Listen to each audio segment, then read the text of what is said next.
They lyrics are supposed to be gangster, but the rapper is not supposed to be gangster. When you see Stone Cold Steve Austin in the... I don't care if T.I. is a snitch. Zach Navarro, I don't care if you are a snitch.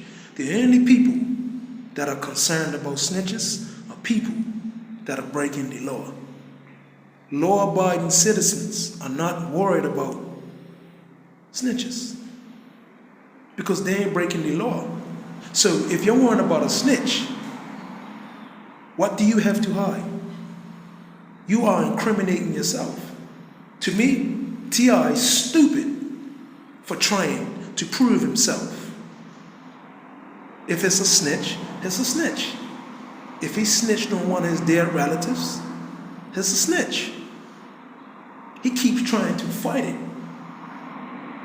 Why would he go out of his way and have a paperwork party so people could read these statements? If you didn't snitch, you didn't snitch.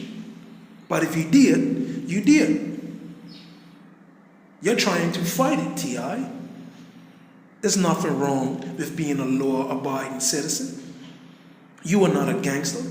Even though in your music, you try to portray this gangster image like many other rappers. You're doing good, but at the same time, you still got that street mentality.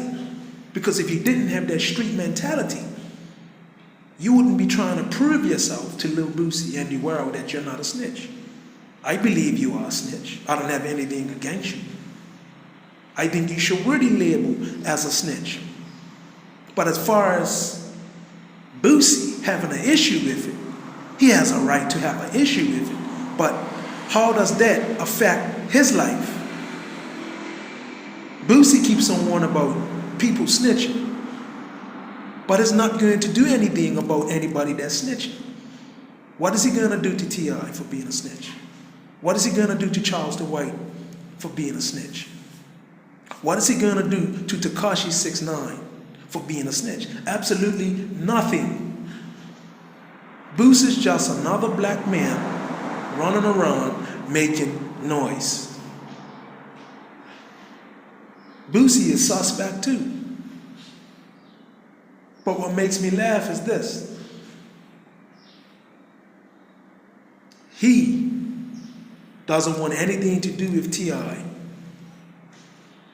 for being a snitch. So my question to everybody else, what did you think about Alpo? Because it appears to me in the hip-hop community, they pick and choose which snitches to pick on. Boosie and the industry is now attacking T.I. T.I. is not going to fight back like that. But I didn't hear not one of them call Alpo a snitch when he came out. Not one of them addressed Alpo. So what I see now in the hip-hop industry is rappers setting double standards. And they're only going after people who they feel are intimidated or who they feel they could get over. Boosie's not a gangster. Lil Boosie's not a gangster. He's a rapper. He might act thorough. He might try to act like he's living by the street code. But he's a rapper making money. He's not living in the projects. He's not killing people. He's been on death row. But he never killed anybody. But we still haven't investigated Lil Boosie. How do you end up on death row and then you just walk away? You sound suspect to me. You're questioning T.I. You're bashing T.I. Okay, you don't want nothing to do with it. But does that make you thorough? Does that make you real? Does that make you authentic? I would call you authentic if you addressed every single snitch that you know. Gang members, rappers, but you're not doing that. You're only going after T.I. because T.I. is like an easy target. T.I. is not going to shoot you. T.I. is not a gangbanger. And T.I. is a grown man. And if you ask me, he's guilty of doing something. Because if he wasn't guilty of snitching on a dead man, and I don't have anything against snitches because, like I said, I don't break the law. Why is T.I. going out of his way trying to prove himself to the world and to another man? That to me shares guilt.